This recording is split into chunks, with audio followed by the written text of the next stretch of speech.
And it's a beautiful evening right here in Nkuzana Village, and we are chilling at a place called Mome's Place, the Village Lifestyle Center. My name is DJ Flava, the DJ with a magical touch. I'm hanging out with my brother, DJ Soul, aka Solomon Spuma, my big brother. This is DJ Soul. This is the place to be. My place in Nkuzana. I'm hanging with DJ Flava. It's alright, man. Today the 27th of December. We just counting days before we break into the brand new year. Having a great time at Mome's Place, right here in Nkuzana, just like I mentioned earlier on. Now, guess what? We're also chilling with the twins. We're gonna be having an interview with the twins not so long, so it's gonna be crazy, man.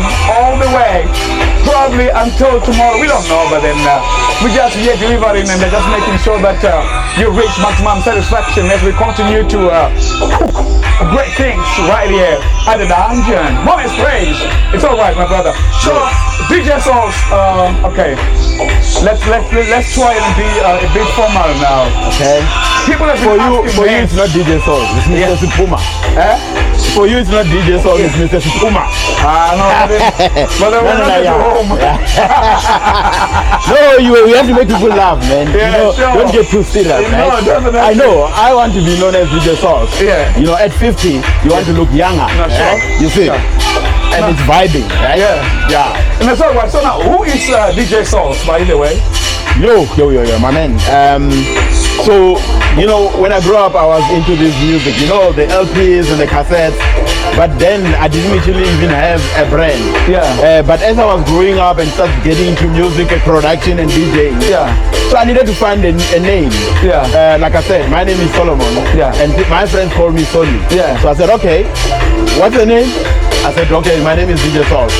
So I'm gone by the name of DJ Sauce on all social media platforms. Well, I mean, it's so exciting to see you being fully involved into the production side of music. I've played about 3 of your songs on our weekend show at Choice FM and Energy FM. However, we really appreciate having you, big brother, DJ Sauce, knowing very well that you are actually part of the whole industry. And you also have some production studios as well that you are actually utilizing. Is it your property? Is it? It is my property. I had a property in Pretoria, which was most of the time is not occupied. And some guys actually approached me. And they said, DJs, can you please actually buy production equipment? We'll make you money. So I jumped into bought equipment, everything. You software to make music. That's where it actually started. But like the guys, how these young stars are. They didn't show up. They didn't show up. So I said, I have the equipment. Let me just start producing myself. That's how it all started. I can hardly hear you. No, you don't have to hear me. I have my own microphone. So we can. Sorry about that. It's all right. So, ladies and gentlemen, still hanging out with the hot stepper, DJ Sauce on the ones and twos. We actually had an opportunity to attend a gig together called Mingo Hangout Sport, man. It was amazing, and we were not prepared that we'll actually have DJ Sauce, end up, playing and all that, but it actually had an impact on the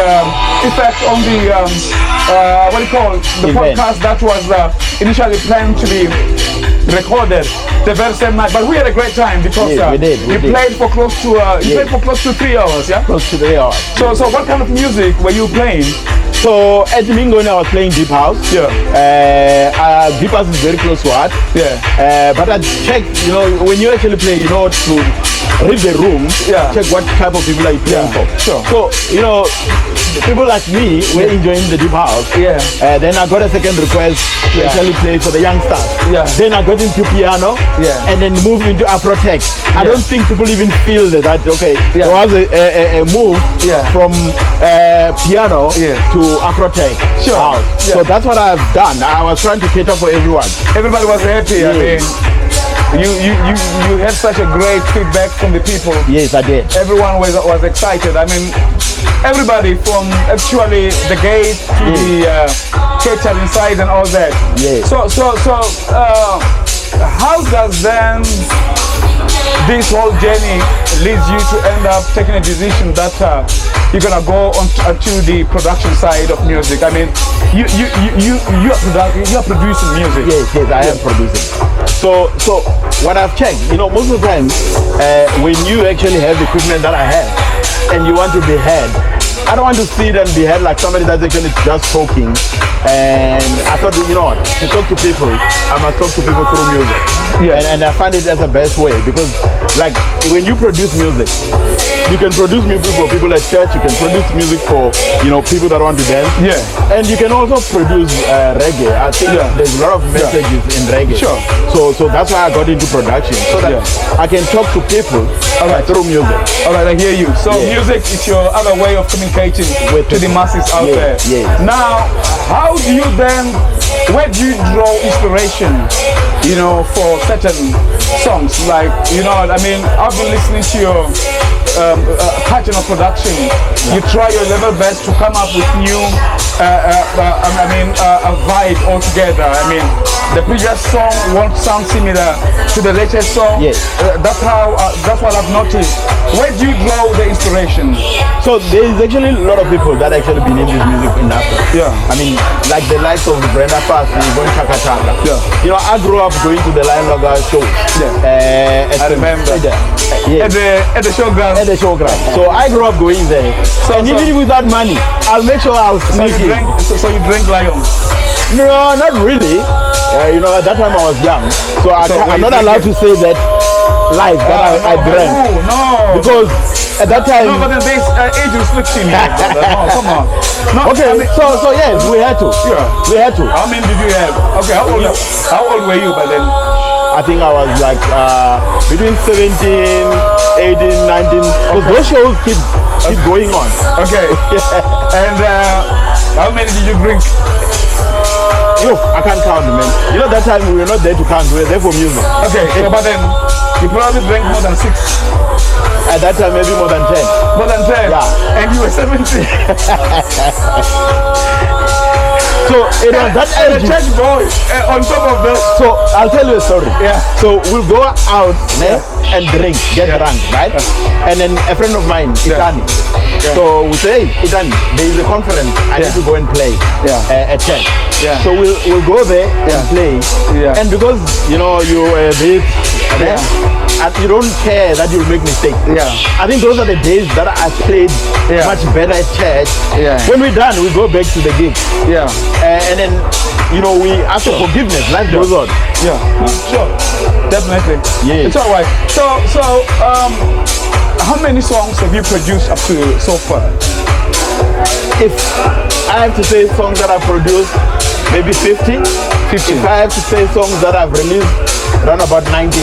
Around about 19. So I've released. So now those are songs which are live now. They are live on Spotify, Channel O, some Channel O. So you also have a song that is running on, that is playing on Channel O as we speak. Yeah. No man, big up, shout out, Yeah. Oh, okay.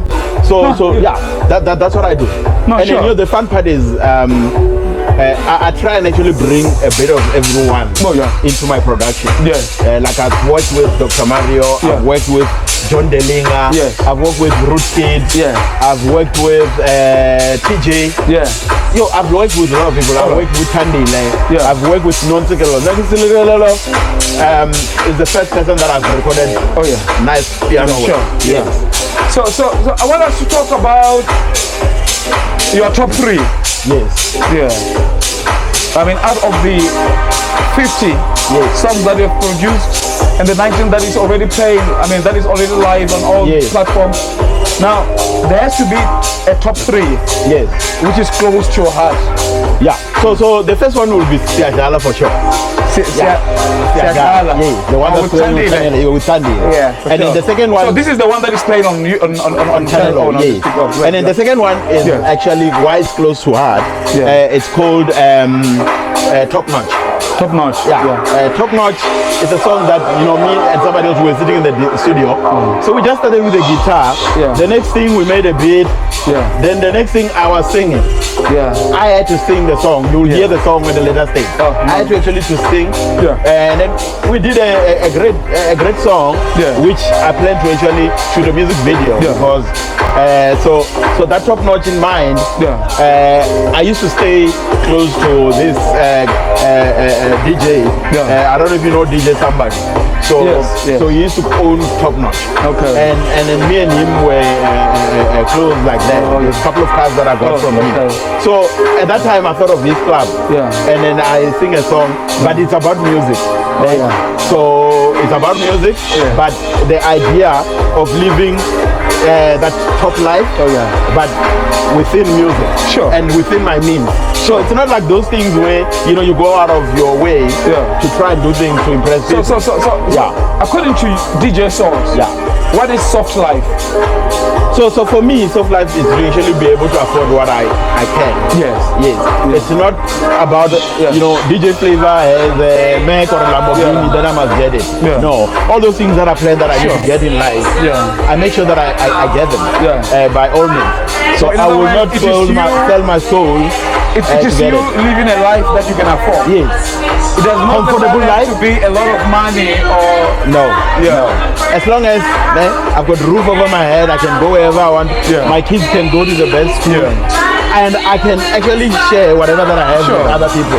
Because the thing that I've noticed, a lot of people want to be someone. But ching is not there. And what I do, the little bit that I have, even though some people I won't give them cash, I invest in studios, I invest in cameras. I say, guys, let's work, let's make money. That's how I do it. That's the soft life that I'm looking at. Now I hear you. Now, let us shift our focus a bit, because I would like us to divert back to the initial conversation, to the topic, especially regarding the top three that you love the most. Now, would you like me to give you my top three? Please. A top three. From my list. Please. Now, I'd say my number one would be Mishumo. Oh, yes. For me, that was gonna be number three. So, my number two will be Siajal. And there's a song that is coming. You know, the one with the non-Tikelelo. So now I'm gonna give this song number three. I mean, out of 50, it's a lot. I mean, come on. That's a huge recognition. So every song that I might have omitted from my top three must not feel offended, because I'm not this person. I'm sure the song that you omitted doesn't feel bad, because they know somebody else, in somebody's list, there might be a top one. So that's how it works. Like I said, I have music for everyone. So are you currently playing? I mean, in clubs and pubs and events? So I used to play for corporate only. So corporate. Corporate. But I've checked. Some people are actually encouraging me because they like what I play. So most of the things that I play and post them on YouTube. So people enjoy my music from there. So now because of that, I'm starting to get bookings and accept bookings to play in the clubs. And maybe in some few clubs I will become a resident DJ. Look, I mean, you have a full-time job. And you also have other business interests. And there is music and so now let's talk about your interest in bikes. Because I know you are a biker. I've known. I can't stand those things. So let me tell you about a bike story. So as I was growing up, I used to work as a gardener. And people don't believe me. I worked as a gardener. I used to earn 30 rand. So at that house there was a small scooter. And they gave me that scooter. It didn't have an accelerator. So that thing, you strap it in months, it starts running, right? In a way. So me and my friend had an accident, Silas. with that small bike. So when I grew up, I had this love for bike. And I've got my first bike. It was a Suzuki. Then I went and got an SV 1000 Suzuki. And that Suzuki, it's more like a racing bike. The other day I was riding in Mpumalanga. It did a wheelie on its own. People were clapping. They thought, hey, this guy. I was so scared. I was scared shit. So I had to actually get rid of the bike. But here's the thing. A month later, that void of not having a bike. I had to go and buy another Suzuki, a brand new Suzuki. And I think with that bike, so that's where you're currently riding. That's the bike I had a serious accident with. And at that time, everybody thought I would quit riding. I had an accident. Somebody hit me with a car. I fell. They helped me put the bike on the road. I ride home with a broken bike. The ambulance actually fetched me from home. 3 days later, I already fixed up the bike. I was riding again. So, okay, I'm not sure how comfortable are you gonna be with the next question that I'm just about to ask, but then I'm gonna go ahead and there were instances.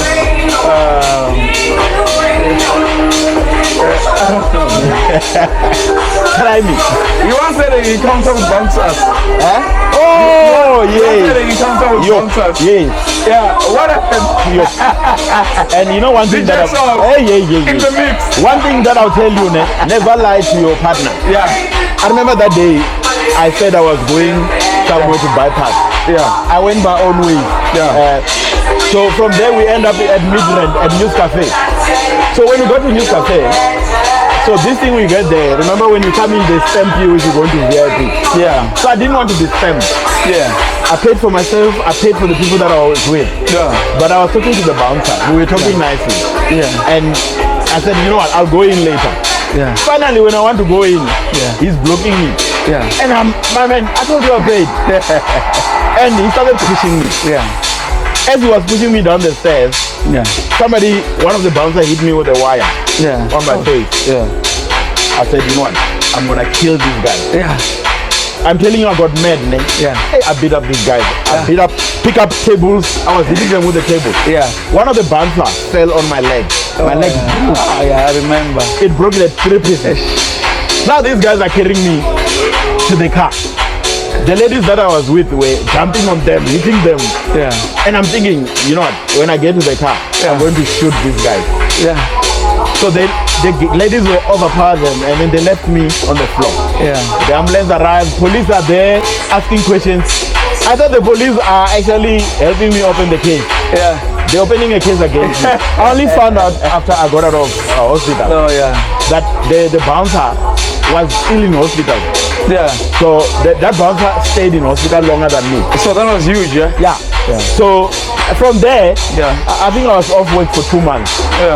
And from there I become, you know, like, you can shit on me, I will not actually fight back.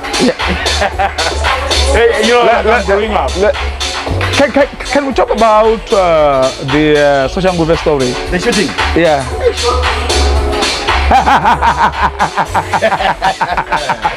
DJ Sauce, you know on the ones and twos, yo.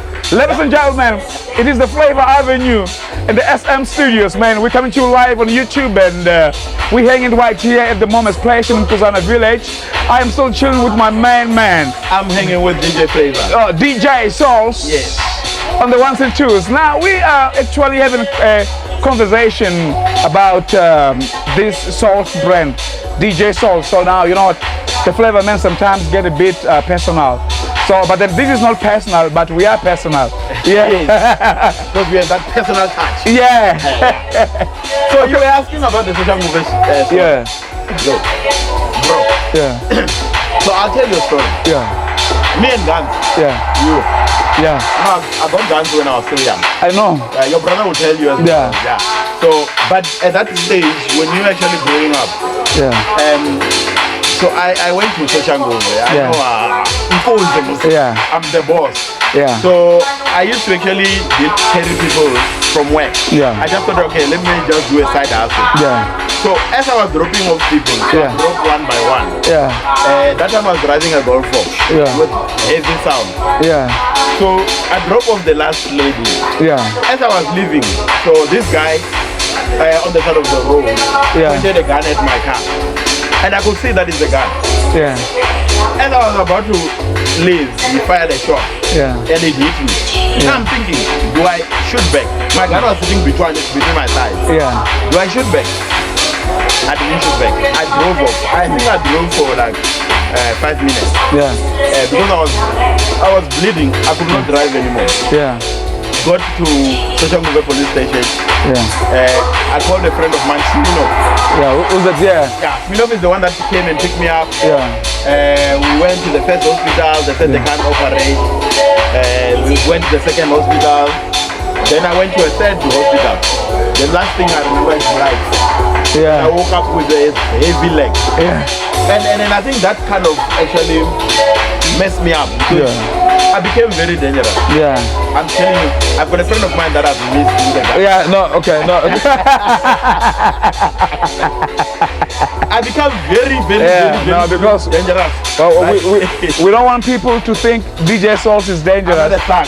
Yeah, he's not a thug, yeah. It's all right. Now, maybe just about to wrap up the entire conversation, let us channel ourselves back to the initial conversation about your career. Yes. Now you have music that is actually live on different platforms, and you are actually platforms. Yeah, over 150 platforms globally. Yes. That's huge. Yeah. And you also have, I mean, you can actually see that people are actually listening to my music. Yes.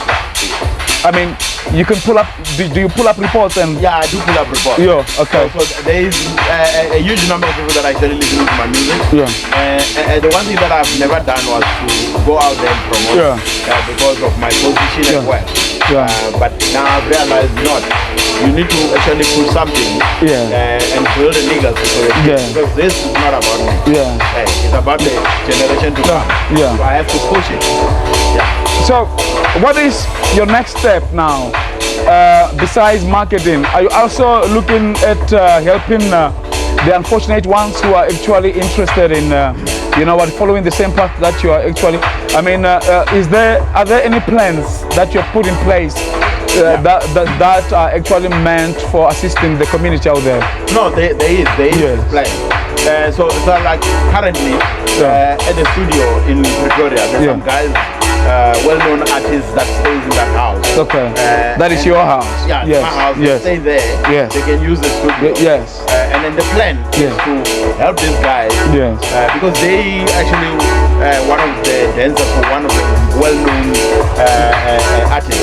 No, Smstudio. Oh yes. So those guys, they've got a potential. Yeah, they stay in the house.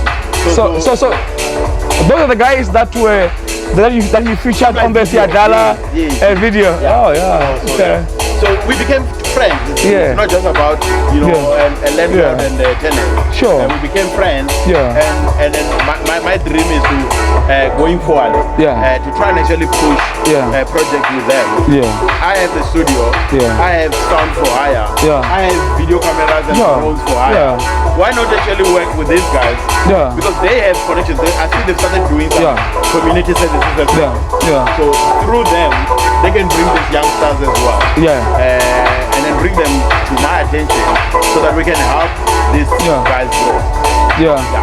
No, it's all right. Thank you so much. And I really feel that the decisions that you have taken to actually assist the ones that you can, I mean, that is amazing. Now, you also did a song with Cookie. Yes. Oh, yeah. But we didn't release the song. Oh, yeah. So I'm not a hip-hop fan. But she came with a vest. Yeah. She's very talented. Yeah, sure. So I did a beat. And then I like the flow. But now, I think she went and actually worked with Crossways on the track. Because like, we were sitting in the car with Crossways. So he had me playing the song. He said, no, I know the song, man. That sounds like Cookie song. I said, initially, before she came to you, we did something together. Oh, yeah. But I think, like for me, like I said, I teach myself every day. Sure. There's a hip hop song that I've done with Moxie. Okay. So you're gonna be actually hearing it. Yeah. So there's a couple of projects that I've done. With hip hop. Actually, my first song to be released. Jealous. Was a hip hop. Oh. It's unfortunately Do I know the song? Yeah. So as a community better panda. So it was a hit then. Yeah. Unfortunately, rest in peace. The guy that I worked with passed away, but I lost interest. Sorry about that. Yeah, definitely. I'm open to work. No, sure, definitely. Yeah. So what is your next biggest project now towards the developing of your music? So I'm busy with Lee K. Yeah. Lee K did some projects with Mario, so there's some songs that they've done together. Sure. So we're busy doing a rehearsal studio. Yeah. So rehearsal studio is where artists comes into the studio and prepare before they go ahead. Sure. It's just that this is going to be big. Yeah. It needs a lot of capital layout. Yeah. So we just need to plan well. So you also have production studios as well? Yes. Music production studios. Smstudio is digital. Yeah. Oh yeah. So I have digital. So most of the things that I've invested on, I invested on Yamaha. Big up, Yamaha is actually. Oh yeah. Besides that, that's a good brand, yeah. Yeah. Besides that, I also have DJ classes. Yeah. I teach people how to DJ. Yeah. So I've invested a lot on equipment to help others. Yeah. No, sure. Big up. It's all right, ladies and gentlemen. Thank you so much. Thank you very much. We are still gonna be here. Next up, we're gonna be having a conversation with the twins and DJ Sauce for you, man. I mean, I still have a whole lot of stories, a whole lot of questions I wanted to ask. Maybe just one last question before you go. Yeah. What happened in Nelspruit? Sure. Yeah. Okay.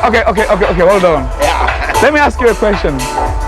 Back then in 2005, 6, I think you were still rolling with Red Charles. Yes.